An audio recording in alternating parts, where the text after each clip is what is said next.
bit more housekeeping to do. Threat to fire safety. We need more resources. Teenagers tend to be more impulsive. Is it something that the family is capable of? Is there a fire? So you live in... We've used accumulation. On antidepressants. I want to extend a really special welcome to people here today who have themselves experienced hoarding and squalor. We have to do better. But it's not just government, it's everyone. There has to be a broader understanding as to what might drive squalor and hoarding. 3 years ago, we were just like any other community services organisation. We were struggling to deal with the challenges of providing services to people who were living in squalor and who were hoarders. Since that time, we have been absolutely overwhelmed with demand from other agencies, councils, Fire Brigade, RSPCA, lots of other agencies in the community who want support, advice, assistance in how to deal with this complex issue. The comment that there's lots of questions still and very few answers reflects exactly the situation that we're in relation to squalor and hoarding. We hosted the first National Squalor Conference in 2009, and since that time it's been obvious to us that a second conference was needed. That's being held today in 2012. There's over 450 people here and a very diverse group of people. Hoarding and squalor is a very serious problem. It's a serious problem for the individual, it's a serious problem for neighbourhoods, it's a serious problem for council.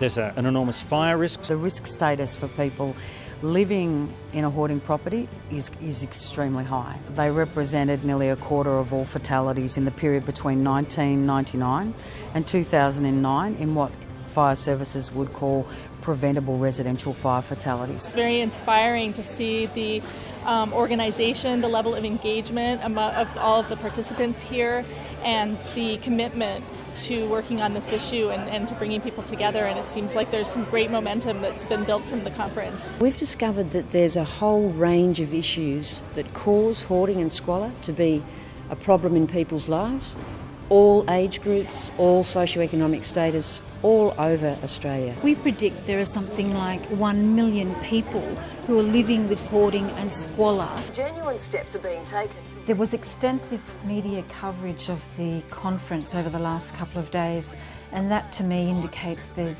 still a huge amount of interest in this topic. People are wanting to know what services are available, how to access those services, and what are the causes and the solutions to this huge problem. Pushing for hoarding to be recognised as a clinical condition.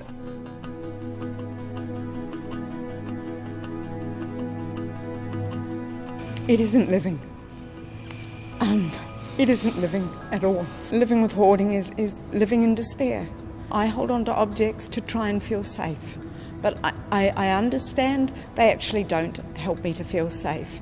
But as soon as I try and sort through the objects, as soon as I try and discard things, the despair that it leaves me in is more than I can cope with. MFB responded to a fire in a fairly middle-class suburb to a unit. The hoarding in that property was up to about waist height, and that woman was deeply embarrassed, having come home from work to find her life exposed because she actually worked as the local pharmacist. Her apartment didn't really have a functioning bedroom or kitchen left. There was a large wasp nest on the roof the size of an old rubbish bin lid above the area where she slept. And that's what happens. Functional capacity in those homes disappears.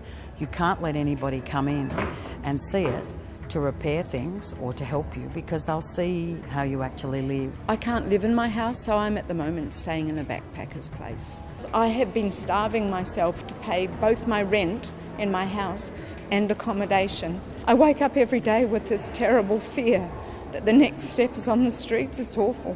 What I would like to see coming out of this conference is ways in which we collectively can become better at ensuring that it never gets to the point where local government needs to get involved at a legislative level, and that these people are actually able to live in their own homes with a degree of quality of life.